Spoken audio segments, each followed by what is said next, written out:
Today we're going to be installing the Unitronic intercooler on the MK8 Golf R. We'll be going through it step by step. If you have any questions, let us know in the comments.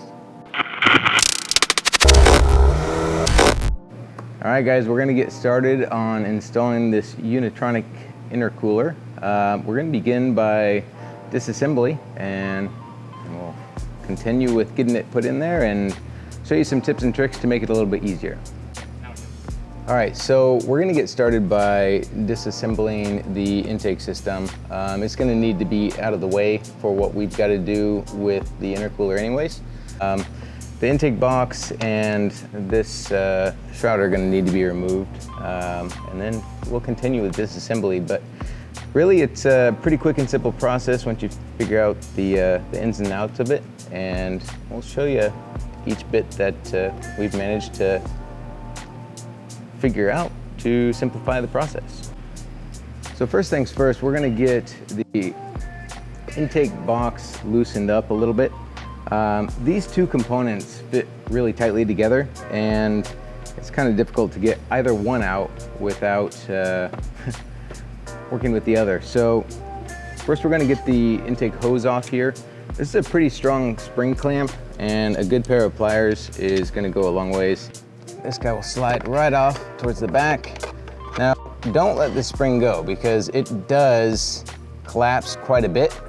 And if it's not on the pipe, what will happen is it will shrink to a point where it's really difficult to get a set of pliers that wide open and that are closed. So just leave it like that and tuck it out of the way, and it will come right out. Now, there's 3 rubber grommets that hold this in. They're all part of the battery tray. There's one here, one directly underneath, and one in the back. So what we've got to do to be able to get this out and this out is kind of break those free so this moves more and we can tilt this.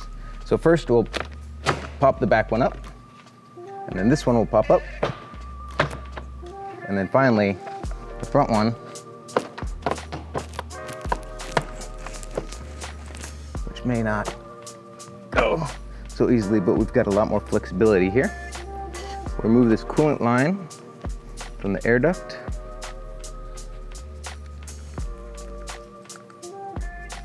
And there's 2 T25s that hold this air duct in.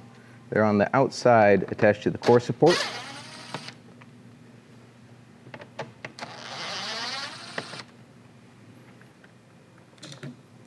Now there's locking tabs that sit in here, and this won't just push out. So ultimately it has to be tilted down. Quick and easy way to get it out, give it a little tap. Now this interferes with this AC line, but it's flexible enough to push out of the way a little bit and get it moved out. And now we should have enough flexibility to get this popped up the rest of the way, like that. And we can gently move this out. Make sure not to catch any lines or anything along the way, and first part's done. So the way the intercooler is sandwiched in here is it sits in between the radiator and the AC condenser, which is in front of it. That being said, we do have to separate them all, and we need a little bit of flexibility. So this line on the old drive models that's connected to the radiator fan will move so that we have, or remove so that we have a little bit more play with it. The lines can stay attached. The actual coolant lines to the radiator are going to be just fine. It's also a good idea to unplug the coolant fan connector here. That way you have that much more play with it when you move things around. These are going to be T30s that sit back here.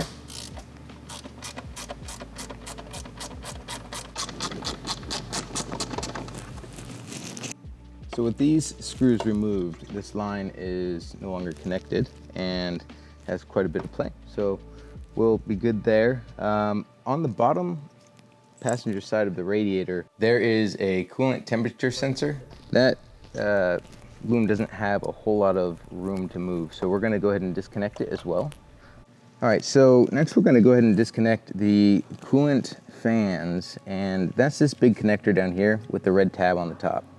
To get this one disconnected, you've got to pull this red tab up which is pretty easy to do with your fingernail, unless the car has some miles on it and it's got a bunch of dirt in it. There it goes.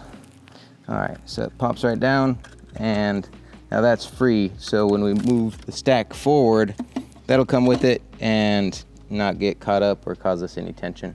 Next, we're gonna go ahead and get the grill out. On these cars, it also includes the radar module. So when it does come out, you don't wanna yank too hard. We'll show you exactly how everything connects and disconnects down there. But there's a few tricks here. There's locking tabs on the top side that'll need to be popped out first.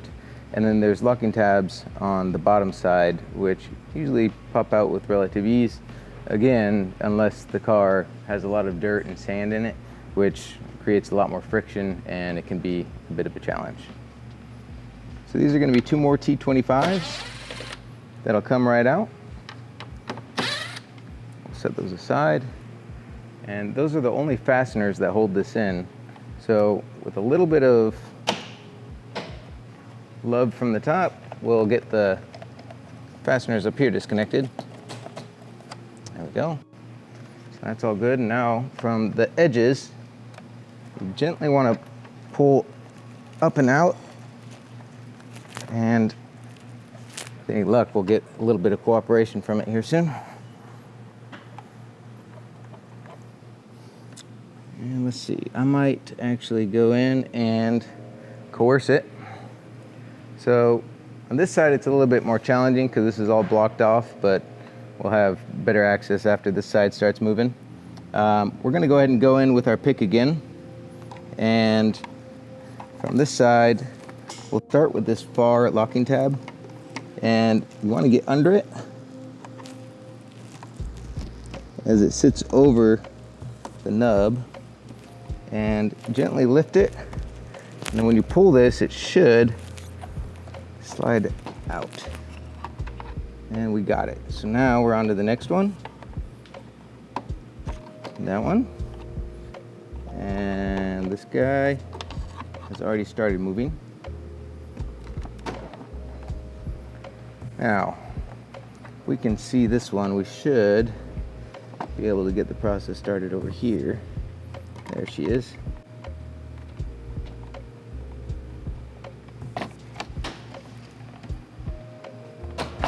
There it goes. Just like that. Now that it's free, and we don't want it going down on the bumper because it can scratch it, but gently lift it and you'll find your connections back here. This particular vehicle has 2, so we'll get this little one pulled out and disconnected first. And this guy, it's got a little red locking tab in the back, and you should be able to get it with your fingernail. But if it is kind of stuck in there, you can rock it back and forth with a small flathead screwdriver, and it should pop out. And when you push that tab down after you've pulled it up, you're gonna wiggle this guy, and it will pop right off. I'll take this light connector off. And there we go.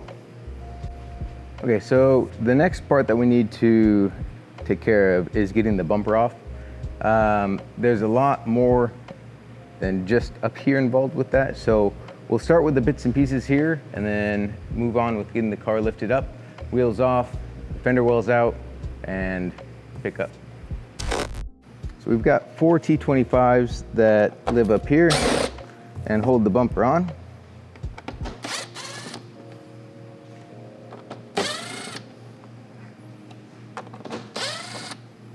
Now the bumper is also retained by 2 plastic clips in here, much like how the grill is.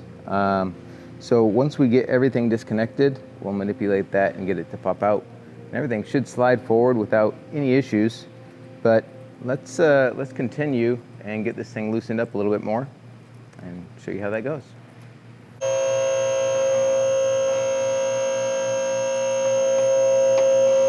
All right, we're gonna get these caps off and get this wheel off and then get everything that we need to undone.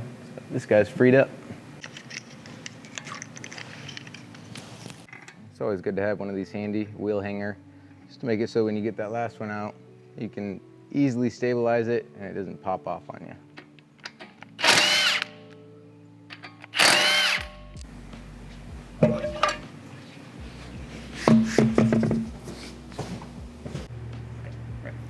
All right, so we don't have to do anything with the upper one, but we're gonna need to take this lower fender well out. And behind it, we've got some bits and pieces we'll have to loosen up for the front end. But we'll start by taking these two 25s out. There are a handful of them throughout here, and some that are a little bit tricky to get at.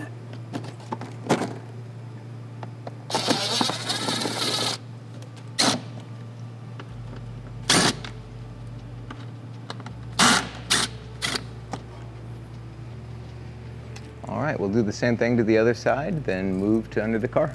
All right, so next we've got to get the skid tray off and the remaining fasteners for the fender wells, and then we'll proceed with getting everything for the front bumper removed, and then we can get that guy off and see what we're working with.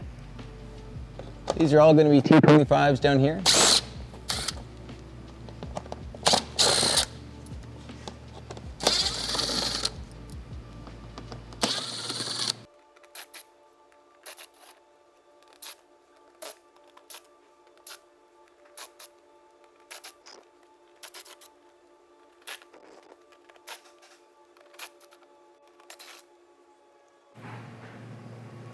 All right, with all of this removed, we'll be able to get this tray out now. There's two locking tabs here, and a lot of times just lifting it up will break it free. It'll come right down for you. So these fender liners are gonna be all the way loose now, and the only thing keeping them in is the points where they connect to the other part of the fender liner. They've got a little locking hook in it, so if you push up and back, it should just disconnect and come right down for you. Do the same on this side.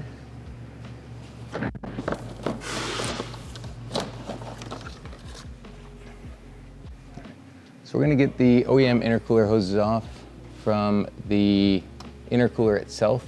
We can leave them on the charge pipes because we're not replacing them at this time, but we do need them to be disconnected from the intercooler. So these clamps use a 7mm. And you can always use the flathead, but it takes more time and is a lot more challenging because it always slips out.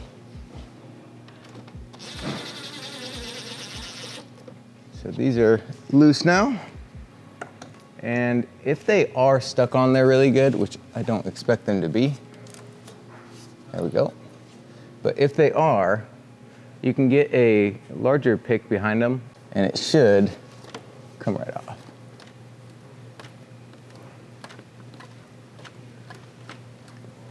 This one's stubborn. Doop. There we go. So now we've got the majority of everything for the bumper loosened up. There's still a little bit up top that we've got to do, which we'll go over once we've got it halfway down again. But right now, we do need to get some electrical connections disconnected.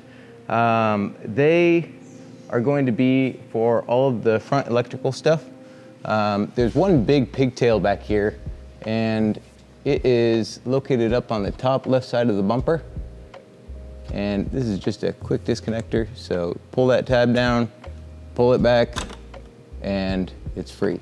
So now everything else should be good to go, and we'll start getting this bumper off. All right, the last part we need to address before we can start pulling the bumper off is going to be 3 fasteners up here. There is 1 that needs to be removed and 2 that need to be loosened. Ultimately, the way the Mark 8 works is this plastic sandwiches the bumper in between it, and with those nuts being tight, it is going to prevent it from sliding out for us. So we'll get this 1 T25 pulled down first.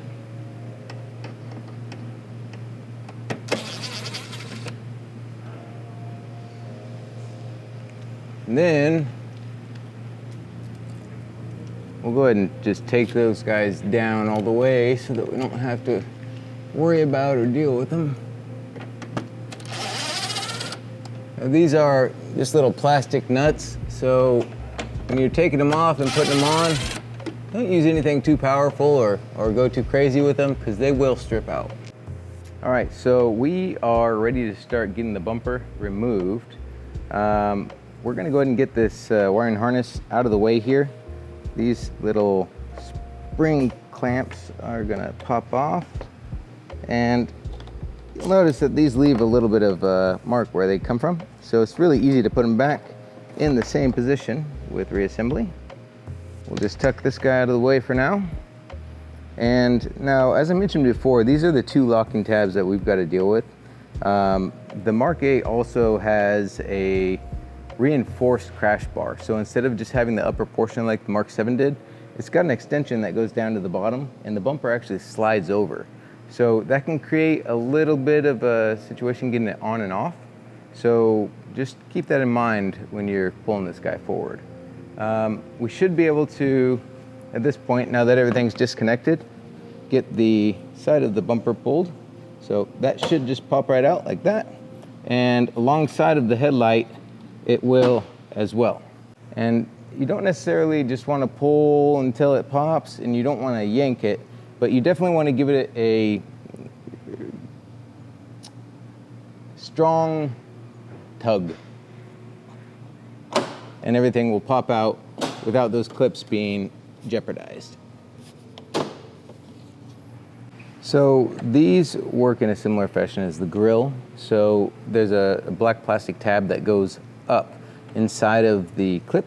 And so you can either lift the clip or push the tab, and really both is going to be your friend. Wiggle it around a little bit, and you should be able to get that guy to pop up without too much trouble. And once it's up, give it a little tug and it will come out. We'll get the next one done.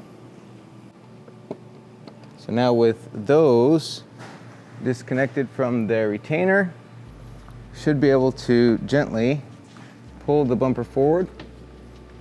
And it should just come right off. It's a good idea to keep uniform support from the center of it, and you can kind of waddle and walk it around so that nothing drags. But as long as it's being supported like this, it shouldn't flex or bend too much and compromise the paint. So next, we've got to get these headlights out. They take up a lot more space than the Mark 7s do.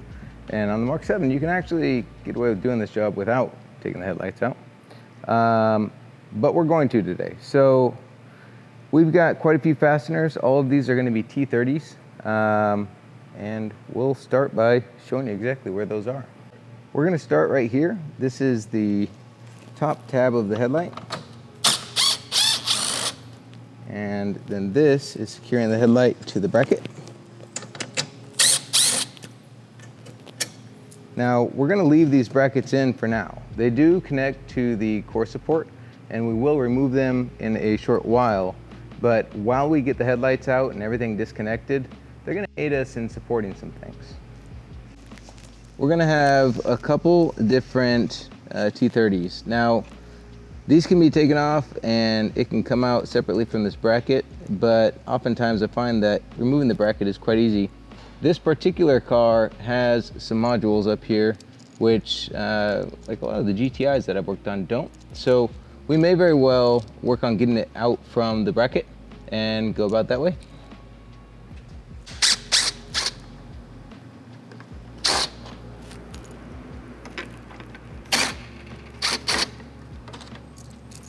So apparently on the Golf Rs with their auxiliary coolers, we've got some space confinement. So we're gonna get these brackets out of the way now so that we can actually get the headlight to cooperate with us. It's currently either hitting the bracket for that wiring harness or this. Now, once this is out, on the underside of it, there is a retainer for the hood latch cable.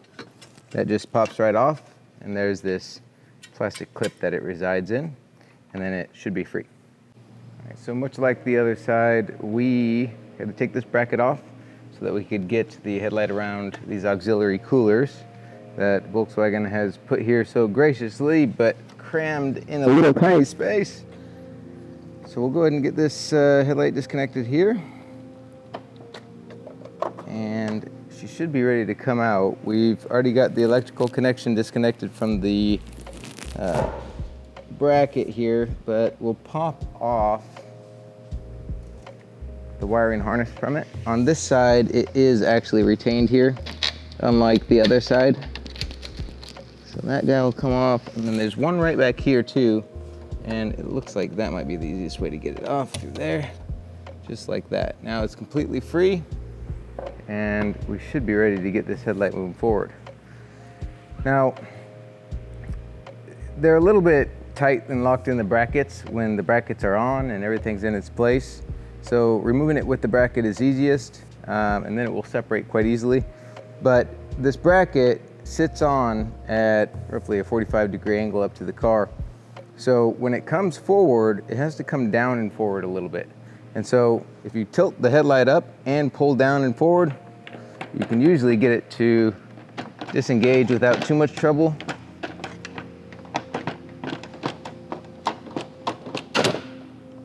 And then everything should come forward with relative ease. There we go. Beautiful. So just be mindful of these because you don't want it to fall off while you're handling it. Again, it is kind of locked in place, but the way that it is not exactly super secure. The next step of the process for us is to get the crash bar off, and that will expose the core stack and core support for us. The things that we'll need to address prior to taking it off though are just going to be a couple bits and pieces. First, we've got to get the horns disconnected because they are mounted directly to the crash bar. You could take them off, but it's much more time efficient and logical just to disconnect them. Now, on this side, we've got another harness that's locked in there. So we'll go ahead and get that popped off, and that will free it up so that when we move the crash bar, it doesn't go with it. So, got that off. Now, we've got 4/16s that will hold this on, but prior to taking this off, we need to get the core support disconnected from it. It's got 4 T30s that hold it on the sides. Do take note though that you need to be supporting the core support prior to removing those, because if you don't, it's going to pull down and you don't want all that stress on the radiator hoses or the AC lines. All right, we'll go ahead and get the lower ones out first. You can get in there and get your hand in there so that fastener doesn't fall into the abyss. We'll do the same thing on this side.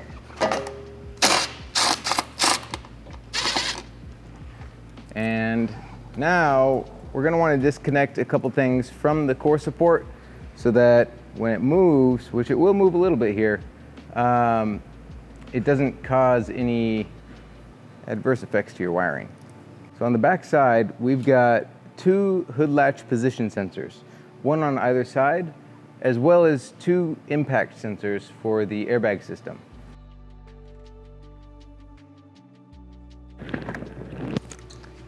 Sadly, on the passenger side, it's a little bit more difficult to get to, but the airbag connector is easier.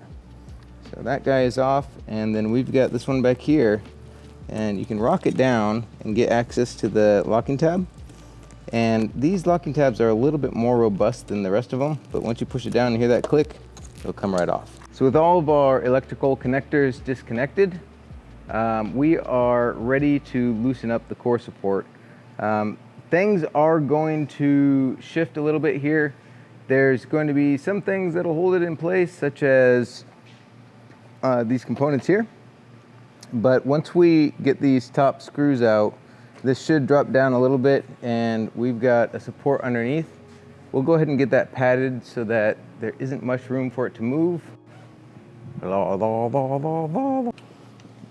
this guy down here. We've got about 1/2 inch that it can drop, which isn't going to be anything major.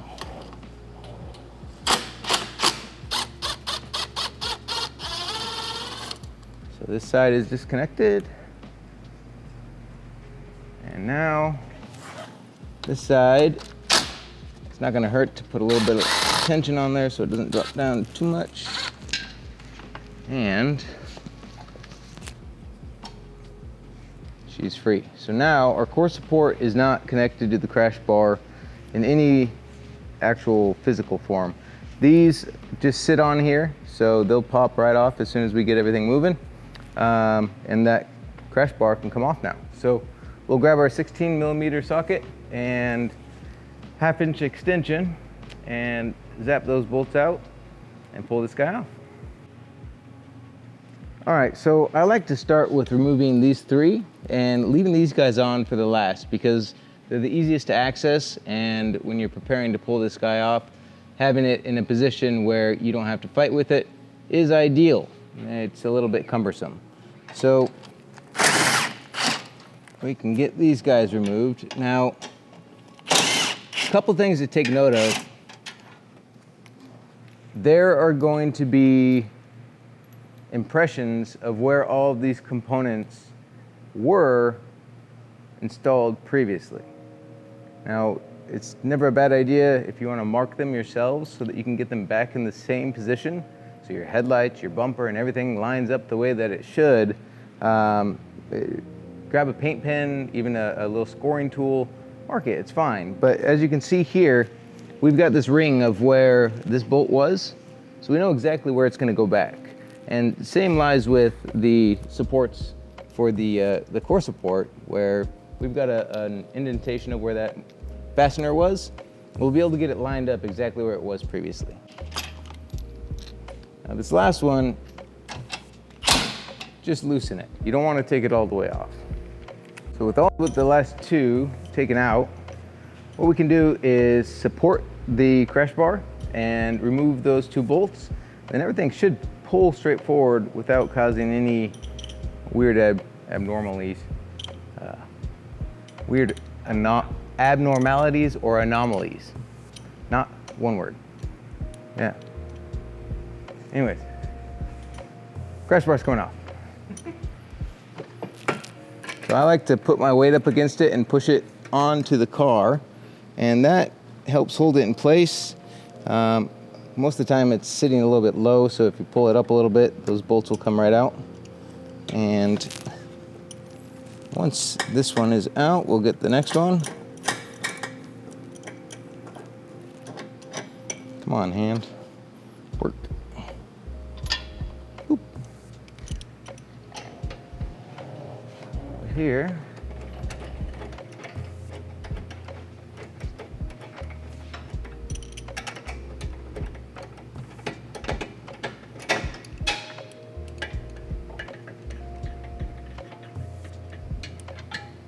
Now that this is off, we just have to take a look at these 2 brackets here. However, if you pull them up, they'll come right out, and then we can start walking this forward. And once you get it around, you can move it. Now, there is a intake air temp sensor that is on the crash bar right back here. And just make sure to pop that guy and pop it out. Be careful with the retainer for it because that plastic is really brittle, and if you put any force on it, it'll break.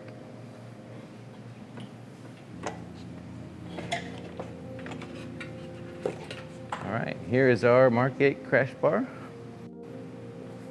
All right, we're gonna go ahead and get some of the trim pieces out of the way here. We've got these air guides that we want to remove, and for ease of access, we'll get these guys popped out too. We're gonna need to get the condenser moved out after we get everything kind of loosened up, and this will definitely help in that. So on either side of these, you've got this one T25 that holds the top of them in, and that goes for this part as well as the air guide that we're gonna be taking out. So with those out, you've got 3 retaining clips on either side. Correction, 2, because they've got the fastener on top. So pop that guy down and it will come right out. And then we've got one more down here. And then finally, there is a latch at the bottom that will come out. For this side, it's very similar. However, they're both located on this side, and we do have some harnesses connected there, so we'll get that guy out of the way.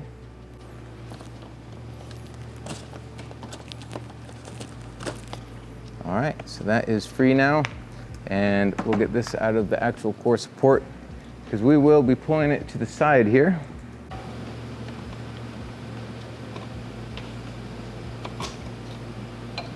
Cool. All right, so these guys just pop off, and we'll set them to the side. Now, the way the condenser sits inside of the intercooler, there are two just channels that it sits in on the bottom, but on the top side, which you can't really see right now, there are plastic sprung tabs that come out and lock on top of the condenser itself. So you've got to push that back and then lift the condenser up so that it can pop out of this channel, and then you can start moving it forward. With the way that they've got everything put in on these models, they've got some foam in these places, and it really restricts the amount of movement. So the best course of action is going to be to get the stack tilted back in the core support so that you can access it, and then move it up, swing it out of the way, and then we'll take the stack out of the core support and swing the core support out of the way. Now, these intercooler clips, myself along with many others, despise them. On the Mark 8, there's not really anywhere for you to get leverage on them. So using a pry or a screwdriver isn't going to be your best bet. A large pair of pliers that can exert force on the tips of them so that we can get it past it is going to be the way to go. Now, we don't need a whole lot of movement, so getting it to a place where we've got good leverage is going to be ideal here. And as you can see, we've already got a good amount of movement from the bottom one. We just need to get the top one now. And that should be about where we want it.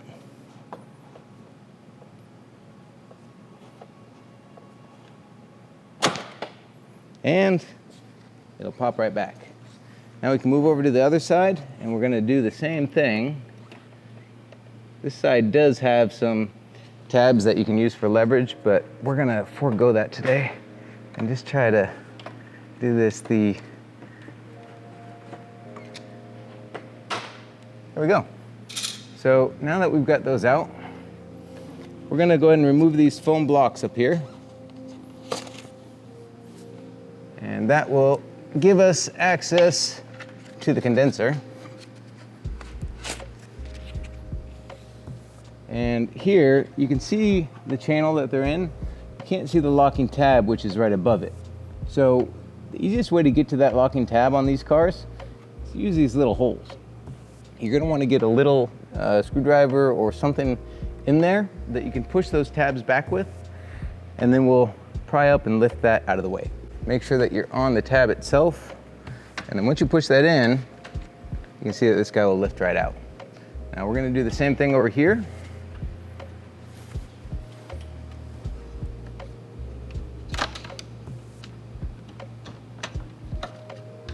And now that this is up and out, we can gently start wiggling it.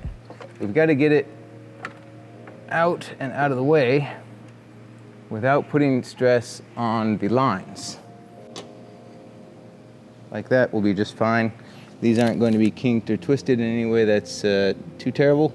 And this is out of the way enough for us to do what we need to. Now that we have the condenser out of the way, we'll go ahead and remove the block that we've got under here and start to rest this directly onto the bucket or whatever support you may be using. And now you can tilt the stack forward a little bit more.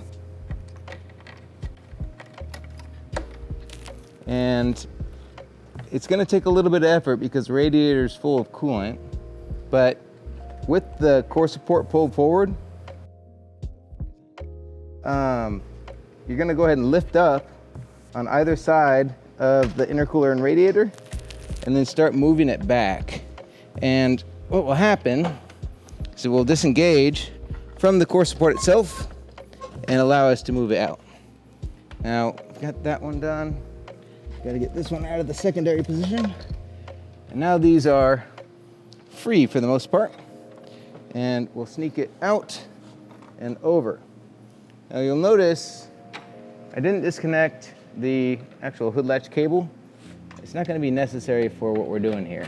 We'll just set everything out of the way and keep it nice and tidy. So, we've got everything exposed now. We've got our radiator, our OEM intercooler. These clips we're going to reuse, so we'll go ahead and get those taken off right now. The last step is going to be to disconnect the radiator from the intercooler here. And these clips, the ones on the radiator are pretty resilient, but the tops of the intercooler one, they can be brittle and break pretty easily. So when you push this down, try to use care, and if it is fighting you, you can try to get it from the backside to push it down and then push from the front. All right, so we'll go ahead and put some tension between the two, and that will pop right down and in there. That happened a lot easier than I expected it to. There she goes. So these are disconnected now. And the way that they are held together now is the radiator sits inside of the intercooler. So from either side, we'll go ahead and pop it up and out, and then do the same thing over here. And the radiator will be left on your support there, and we will take out the factory intercooler. Now, we'll go ahead and show you guys what these look like compared to the intercooler that we're putting in, the Unitronic one, and go over some of the benefits of why it's better and how it will help you more. All right, so we've got the OEM intercooler out. We want to go over some of the differences between your run-of-the-mill, stock, OEM intercooler, and something like the Unitronic intercooler, and why this is a better solution for those of you that are going to be trying to push some power and maybe do some racing or even doing back-to-back hard pulls. This guy can really get overwhelmed very quickly. So it's got plastic intakes, however, they're fairly small. And being plastic, they're going to be somewhat restrictive. These tubes that carry the air through are very, very thin and quite narrow. So they're about 1 3/8 inches thick, and the height of them is not much more than 1/4 inch. So they don't channel a whole lot of air, and being that there's so little mass to them, they're not going to be super effective at exchanging heat from the air itself. What we want to have happen is the aluminum to absorb the heat from the air, and the air passing over it draw that heat away from the aluminum. With such a little amount of metal here, it'll get hot very quickly, and yes, it will cool down very quickly too. However, it very quickly and easily gets overwhelmed. When we take a look at the Unitronic cooler, we've got a lot more volume in these intakes, both due to the thickness. This guy sits at about 2 inches thick, but they're also wider. So we've got a lot more capacity in this. And what that means is it can hold more air and cool it at the same time. So it's much more efficient. These channels that the air goes through, as you may be able to see, are about 3/8 inch thick. So they're about 50% taller than the OEM ones.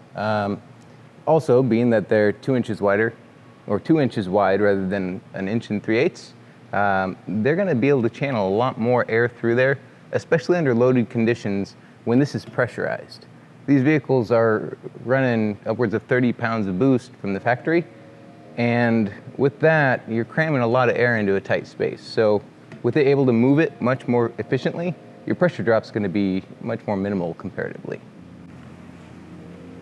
Now that we've got this all out of the way, we're gonna get this installed and go over how it all buttons up. It's pretty similar to how the OEM one comes out, but there's some things here and there that do differ. Particularly, the Unitronic kit comes with some spacers It allows us to move it into the correct position for the Mark 8, but we'll go ahead and get underway and hope you follow along.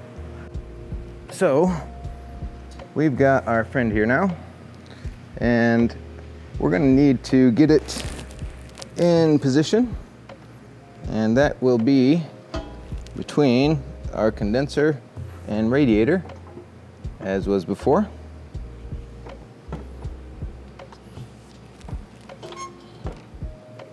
So now that we've got this over here, you want to make sure that these intercooler hoses that we left on aren't getting pinched, because they will create a obstruction for you.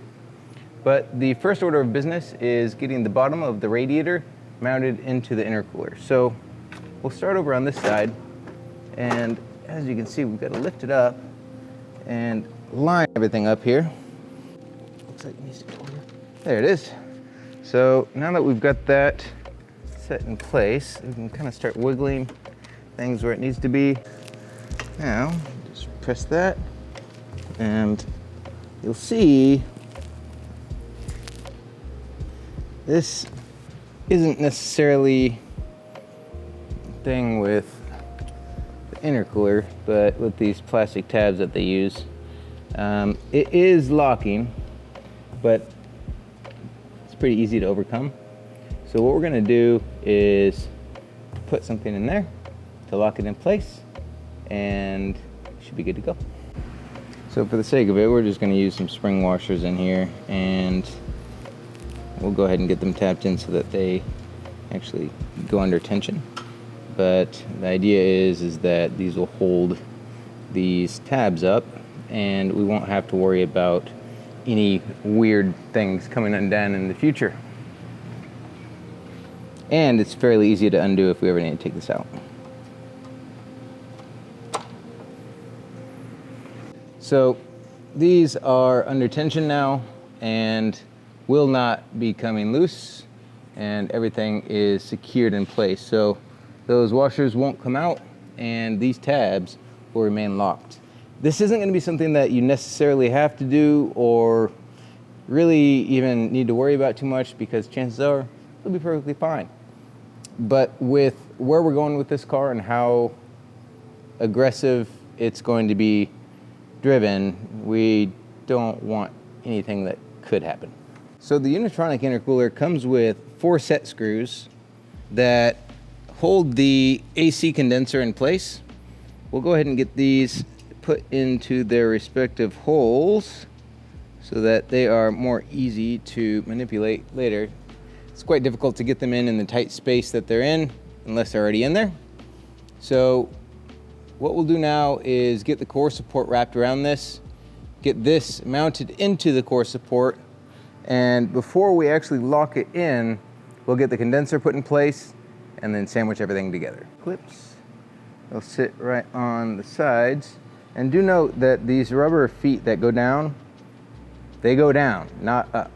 So when you put this on, you want the weight to be supported on those rubber feet. We'll grab our core support again and gently wrap it up and around. And we need it to get in front of our condenser here. So that guy can go here, and we'll begin the wrap. So the bottom side is where we need to hook into our core support. And on these, there's 2 locations on the actual core support where this tab on the intercooler can go. A rear one and a front one. On these cars, they use the front one. However, it's very easy to get this stuck in the rear one and be fighting with it. So if you can't get things to move, make sure you're not locked in that. Okay, so we got the foot on this side positioned. And we'll get the foot on this side. Oh, it's in its place already, perfect. And we'll get this block put underneath the condenser here. So, or underneath the core support. That way, when everything sits down, it's actually pushing into the core support. If we leave it set in the center, the core support sags down and it's hard to get everything lined up properly. But now that we've got this in, and before we push everything into place, we're going to take our condenser and gently start moving it into its position. Now we've got to get the top ones and then move gently across and over, and we will get enough cooperation out of it. Now on the passenger side for the top one, there is a channel on it that restricts it to a very specific location, and that will really ease your lining this up.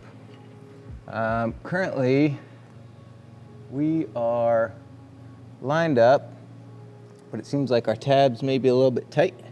So we're gonna grab a small hammer, and when I say small, I mean small, and gently tap it into place. Over here, and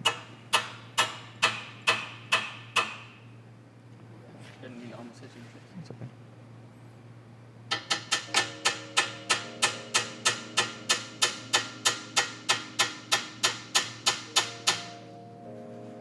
You're not wanting to use the force, but more so the vibration to get everything down.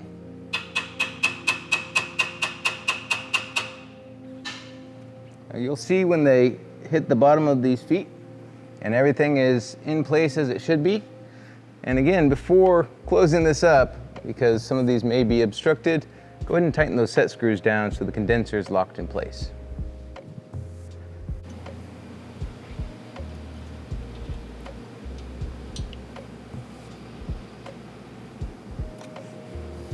Something we haven't mentioned yet, Unitronic has included something here that is quite sensible and logical, really. I don't know why more people aren't doing it. So the OEM intercooler is much more thin, as we've demonstrated.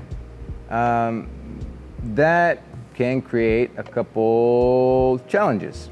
So it's got to go somewhere. So if it goes backwards, what it's doing is pushing everything closer to the engine. And the closest component is that coolant temperature sensor that we unplugged. And if it gets too close, it can hit the serpentine belt, causing it to wear, and then you spring a leak. The other way that it can go is forward, and really, there's not a whole lot of room forward to go because of the condenser. So what they've done is quite smart. I've been a fan of using fasteners in the front of these to secure them to the core support, just in case one of these fails, so that you're not going to have any liability from this plastic clip. It's actually physically secured to the core support. Well, they've taken that same concept, but they've done it one better. They include these spacers, and these small plastic spacers actually slide right in to the void here, and effectively what that does is pushes the stack back just a little bit and pushes the core support forward so that you've got the clearance that you need for your AC condenser. So we'll go ahead and get these put in and get everything put together in the core support. Put this one in on this side. Okay, and with those lined up and in the channels, we should just be able to snap it back together now.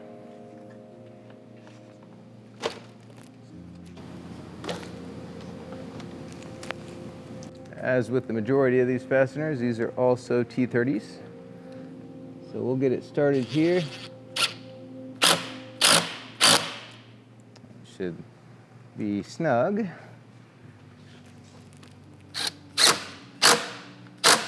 There we go. So everything is secured now. That's not going anywhere. All right, now that we've got everything in the stack secured to the core support, we're going to go ahead and start getting the crash bar repositioned and get it mounted to the frame, and then get the core support mounted to the crash bar. And gently make sure no wires are being pinched. And then you can lift up and start on one side. Start with the upper outer bolts like we undid first.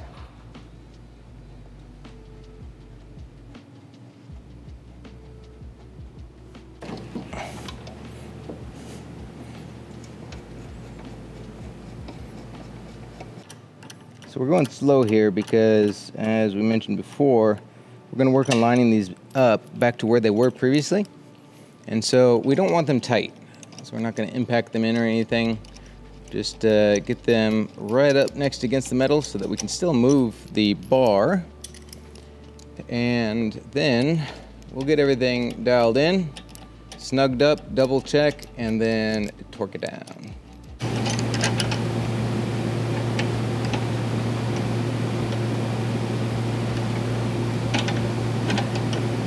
So we're pretty close on the other side. This side looks like it's in the right position, just a little bit low.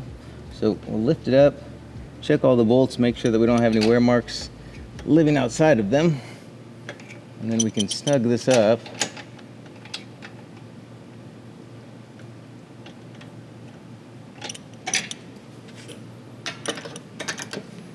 Check around all the holes. They're all looking good.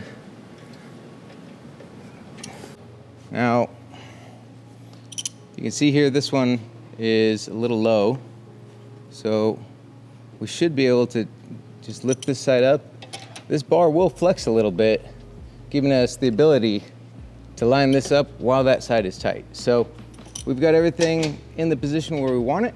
So we'll get these snugged up and tighten them down, and then move on to securing the core support to the crash bar.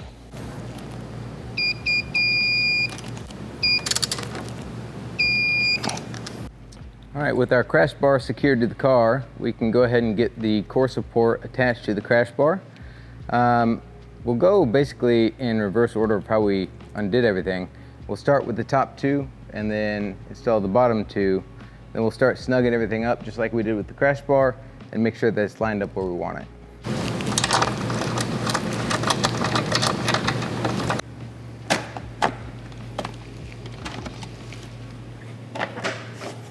Over here. So now we're going to go ahead and get these lined up. I think that we got this side right where we want it.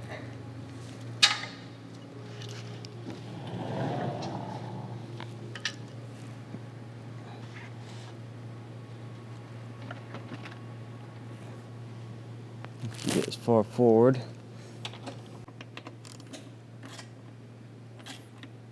This side needs to go up a bit,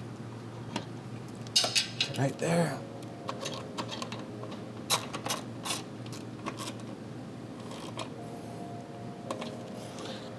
So we've got the core support in. Now we've got to get all of the little guides and air channels put back on. We've got the auxiliary coolers and the ones for the actual core support to channel the air through the stack. And then we can just start getting everything put back together. Cool. All right, now there are a couple things that we want to do. We've got the horn here that we need to reconnect, and so we'll plug that back into the bracket it was in. And this guy came back off on me. There we go. Plug our horn in. Okay. And we'll do the same on this side. We've got a little bit more to do on this side as well. So we've got our horn. And then we've got our wire loom here.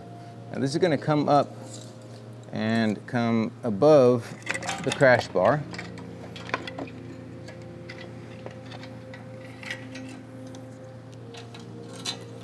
However, there will be one component of it that does stay down there, and that's going to be for the air intake temp sensor.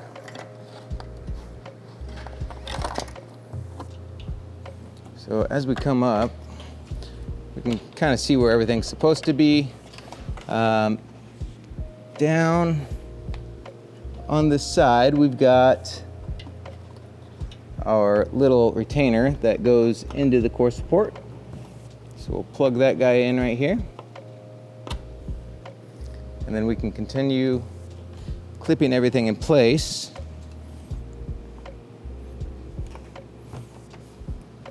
And you'll see that there's channels like this for where the wire loom goes through.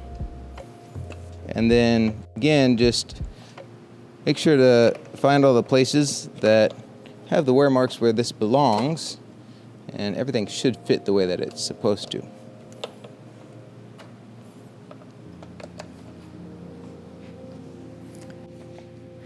Now for the air intake temp sensor, there again is a channel for it. It's right underneath the crash bar.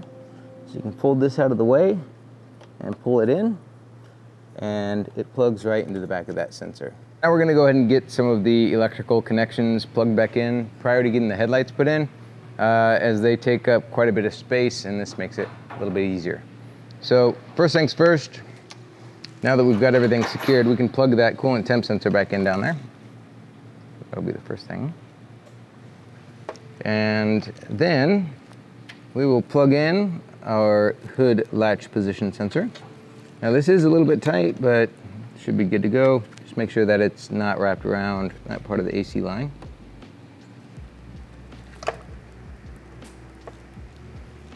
And finally, we've got our airbag crash sensor.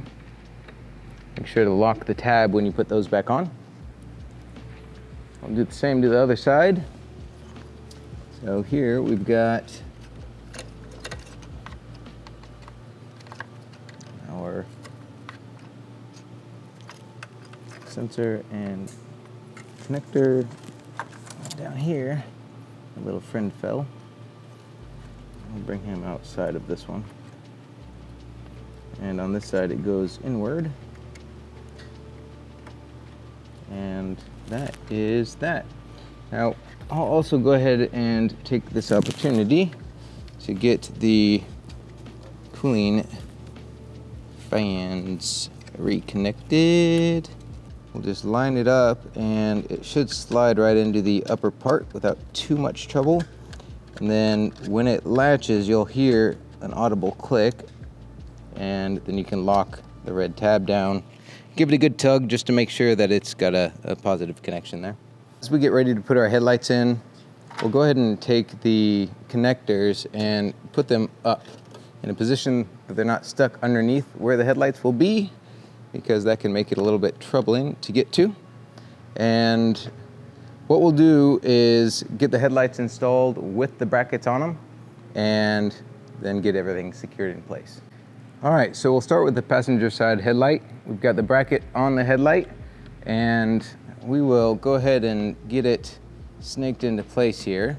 Main thing that you're gonna wanna line up is the two holes for those studs that go through that bracket, and then that bracket will snap into the body. And at this point, we've got everything in place where we can start getting our fasteners installed. And then once we get everything lined up, we'll get those tightened down. All right, so we'll start with the washer screw up front here. And again, we don't want to tighten anything down, but we do want it to be in place well enough, or we've got enough movement, but we don't want it to have too much movement. So this upper T30 here that goes into this bracket actually secures it to the body. So we'll get that tightened down and in its place, and that should be good to go. Now, those 10mm nuts that we took off, we will put back on, but we're not gonna tighten them down, because when they get tightened down, they secure where the bumper connects to, and it won't allow us to get the side of the bumper snapped in. So once we have the bumper reinstalled, we'll get those fully tightened up. So we are putting this bracket for the hood strap back in, and it will go above the headlight and secure it in two more places. Now these also show wear marks of where the fasteners were, which will help us greatly in making sure that, one, it's aligned, and two, the headlight's in the same position that it came from.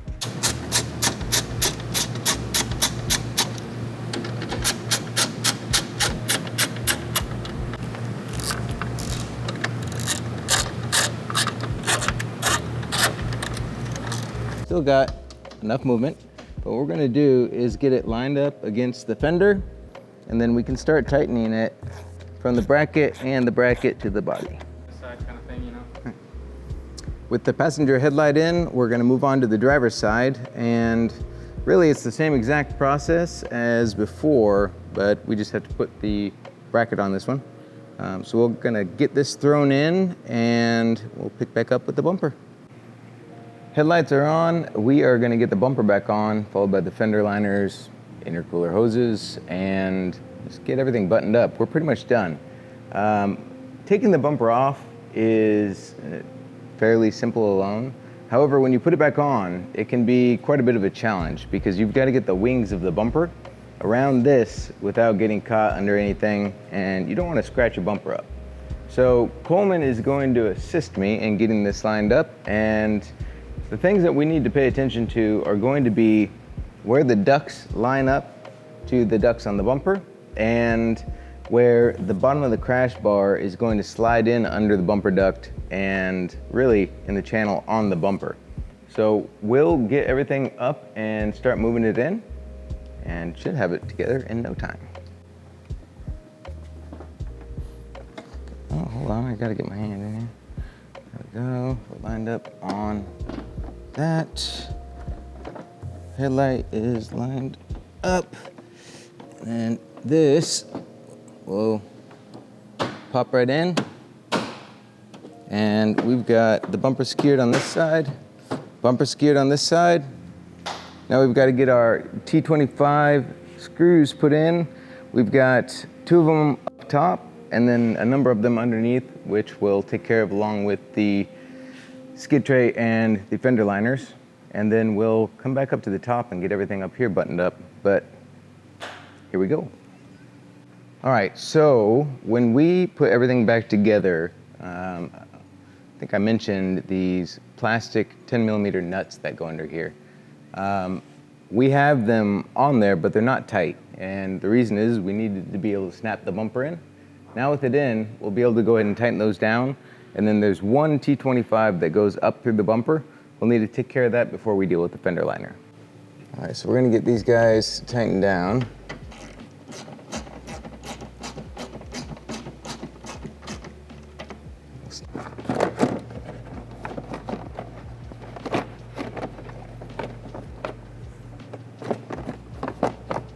That just snapped in place, and it goes on top of the bumper, and that will help hold it in position along with that tab. So right now there are no screws in, but it's held in place.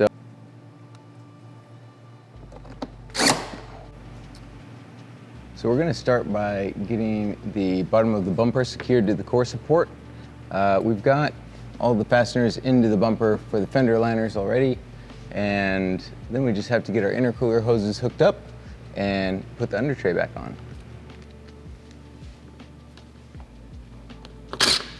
This intercooler is designed to work with the stock intercooler hoses, so we won't need to be changing those over.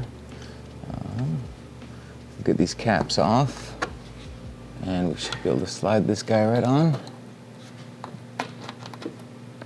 We'll do the same over here.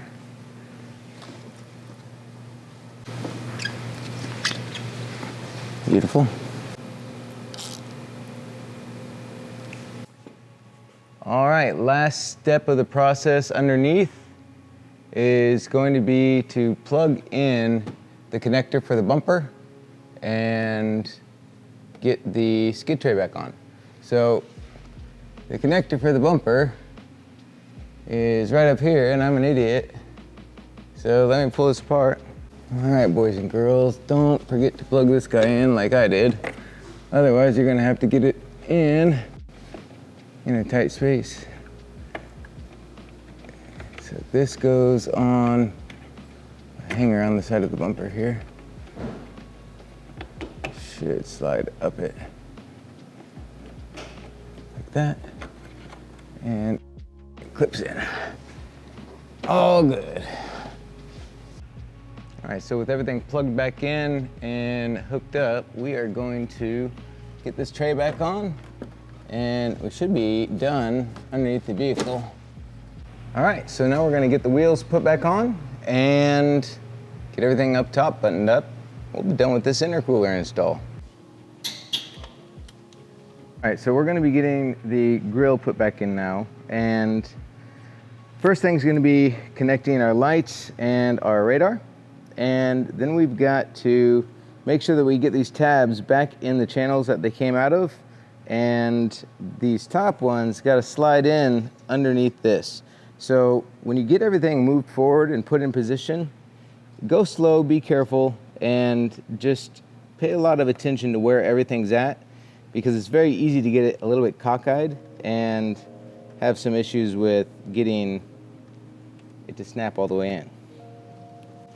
Now, each one of these connectors do have a locking tab on them, so make sure to push that in after you hear the click of the actual tab, and then everything will be secured there and you won't have any issues as you're driving down the road. So we've got everything lined up and we can finally push it all the way into place, and it's good to go. Now we've got to put these two T25s in and we'll be done with the grill. So as with a lot of things on Volkswagens, taking them out is usually the easiest part, and getting them back in can be a little bit fun because of the tight spaces. So if you can just kind of twist it in and get the thread started, then you've got a good place to go, and you can use the socket with the ratchet to help you keep everything stable. Next, we've got the duct for the intake we need to put in place. We don't want to install it fully, we just want to get it placed, because as when we took it out, we've got to be able to manipulate it to get it to hook up to the airbox. This will give us enough movement to be able to get the box in. Here we will rock everything down. Now there is a drain on the bottom of the intake here, and it's got to go into a pretty specific spot. It sneaks in front of the wires, and you want to make sure that it's not tangled or stuck anywhere. Our intake hose we can move up, and that will potentially allow us to get where we need to go. There she goes. So now we've got these two lined up, which will indicate that the third's lined up as well. This is pretty well in place, so we can push down and that will secure onto those tabs. You'll notice a little bit of grease came out, and that's fine. Everything is going to be much smoother coming apart next time. Our coolant hose goes in place, and then with this guy, these locking tabs, they can be a little tough to get in sometimes, but if you give it a nice little tug, you should have it snap right into place, and oftentimes you'll hear an affirming click. We've got our air line to hook up here, and then we just need to get our intake hose put on. So we are back with the big pliers and squeeze our clamp, line up our hose, and pop it on. You'll notice that there's locator marks on the hose and on the intake, so that you can only put it on one way. And then we will secure the clamp. She's good to go. We're gonna get our battery hooked back up, and that wraps it up, guys. This is the Unitronic intercooler install on our Mark 8 Golf R. All right, with the Unitronic intercooler install complete, we are gonna go get some data as far as how it helps with performance, as well as how it helps with our quarter-mile time. We hope that you guys are enjoying our video series, and like and subscribe for more. We'll see you soon.